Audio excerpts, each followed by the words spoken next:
Hello, I'm Phil Svitek, 360 Creative Coach, and in this episode, I want to talk about sound design for montages in movies or TV shows, doesn't matter. But before I fully get into it, I would like to take the opportunity to invite you to subscribe if you haven't already. That way you get all the various lessons and episodes that I put out right when I put them out. Thank you if you just did, and thank you if you already were. It truly does mean a lot to me, as I hope it does to you.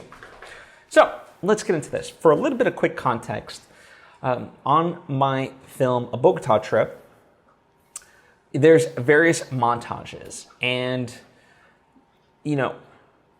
because we prioritized just aspects of the movie in terms of sound design for the premiere, we didn't create Foley and background sound for the montages. And a lot of movies, sometimes don't have that anyway, and can get away with it because you're just watching on, streaming platforms or something like that, and it's not a big deal. But watching this thing in a theater, it felt a little bit hollow. Like, it was noticeable to other people, but it was noticeable to me.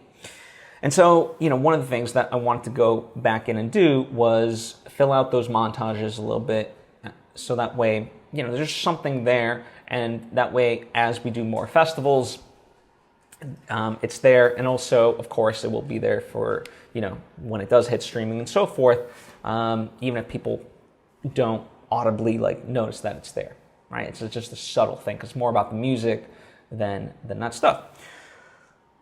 And montages, that could be a minute, that could be 2 minutes, stuff like that.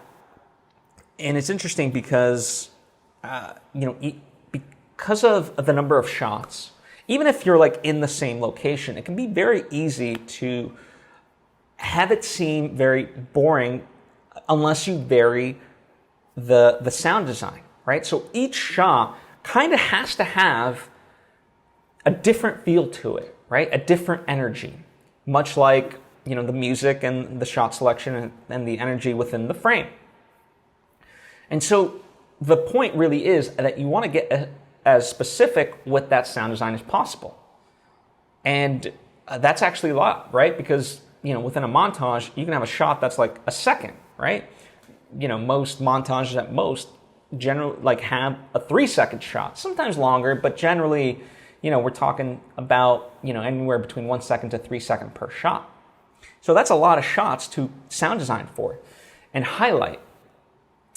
And yet, that is the real trick of it. That's what, much like that music and so forth, helps create that energy. Because otherwise, unconsciously, if it's just, a continuous sound, like let's say they're in, let's say they're in downtown, right? LA, for whatever reason. And, you're recycling the same, city noise. Eventually, people will pick up on that, not consciously, or maybe not, most likely not, but it will start to drag for them, that was a boring montage.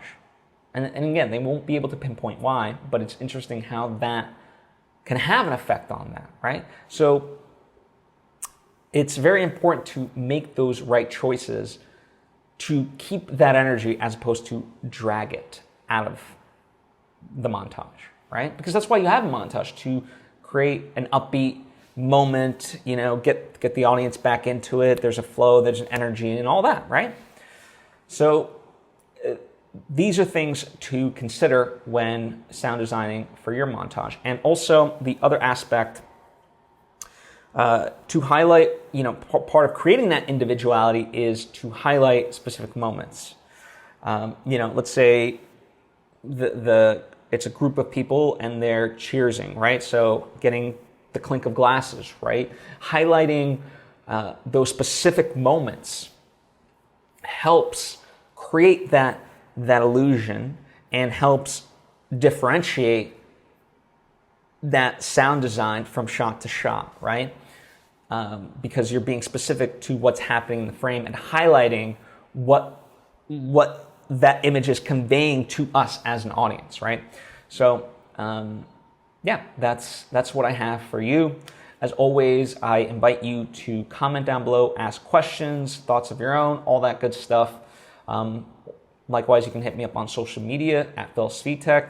Either way is fine. Would love to chat with you. And if you appreciate what I do and think you might benefit from more direct interaction, there's, of course, my coaching, which is available to you. It's linked to down in the description box. If you want to kind of dip your toes in first, well, that's what my Patreon page is for, patreon.com/PhilSvitek. There's various tiers of support, and we can interact through those means.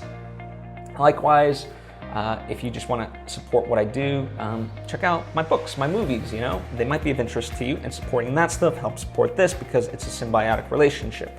The more I get to create that stuff, the more I get to learn and share those experiences here with you to make your creative journey at least a little bit easier. That is the hope. Anyway, thank you so much. I appreciate you and hope to see you next time.